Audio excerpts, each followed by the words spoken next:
Celtic Myths and Legends by T.W. Rolleston. Chapter 6, Tales of the Ossianic Cycle. Oisin and Niam. It happened that on a misty summer morning, as Finn and Oisin, with many companions, were hunting on the shores of Loch Lena, they saw coming towards them a maiden, beautiful exceedingly, riding on a snow-white steed. She wore the garb of a queen, a crown of gold was on her head, and a dark brown mantle of silk, set with stars of red gold, fell around her and trailed on the ground. Silver shoes were on her horse's hooves, and a crest of gold nodded on his head. When she came near, she said to Finn, "From very far away I have come, and now at last I have found thee, Finn, son of Cool."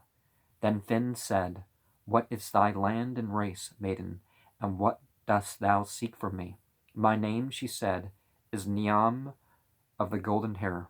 I am the daughter of the king of the land of youth, and that which has brought me here is the love of thy son, Oisin." Then she turned to Oisin, and she spake to him in the voice of one who was never asked anything but it was granted to her. "Wilt thou go with me, Oisin, to my father's land?" And Oisin said, "That will I, and to the world's end." For the fairy spell had so wrought upon his heart that he cared no more for any earthly thing but to have the love of Niam, of the head of gold. Then the maiden spoke of the land over sea to which she had summoned her lover, and as she spoke a dreamy stillness fell on all things. Nor did a horse shake his bit, nor a hound bay, but the least breath of wind stir in the forest trees till she had made an end. And what she said seemed sweeter and more wonderful than as she spoke it than anything they could afterwards remember to have heard. But so far as they could remember it, it was this: "Delightful is the land beyond all dreams, fairer than aught thine eyes have ever seen. There all the year the fruit is on the tree, and all the year the bloom is on the flower. There with wild honey drip the forest trees. The stores of wine and mead shall never fail. Nor pain nor sickness knows the dweller there. Death and decay come near him nevermore. The feast shall cloy not, nor the chase shall tire, nor music cease forever through the hall. The golden jewels of the land of youth outshine all splendors ever dreamed by men. Thou shalt have horses of the fairy breed.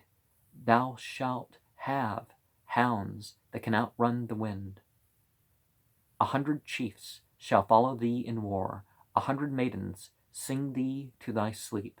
A crown of sovereignty thy brow shall wear, and by thy side a magic blade shall hang. And thou shalt be lord of all the land of youth, and lord of Niam, of the head of gold."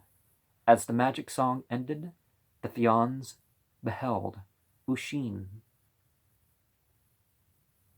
mount the fairy steed and hold the maiden in his arms, and ere they could stir or speak, she turned her horse's head and shook the ringing bridle, and down the forest glade they fled, as a beam of light flies over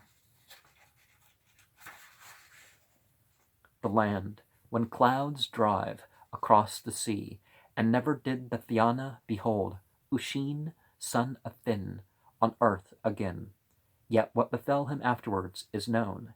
As his birth was strange, so was his end, for he saw the wonders of the land of youth with mortal eyes, and lived to tell them with mortal lips. And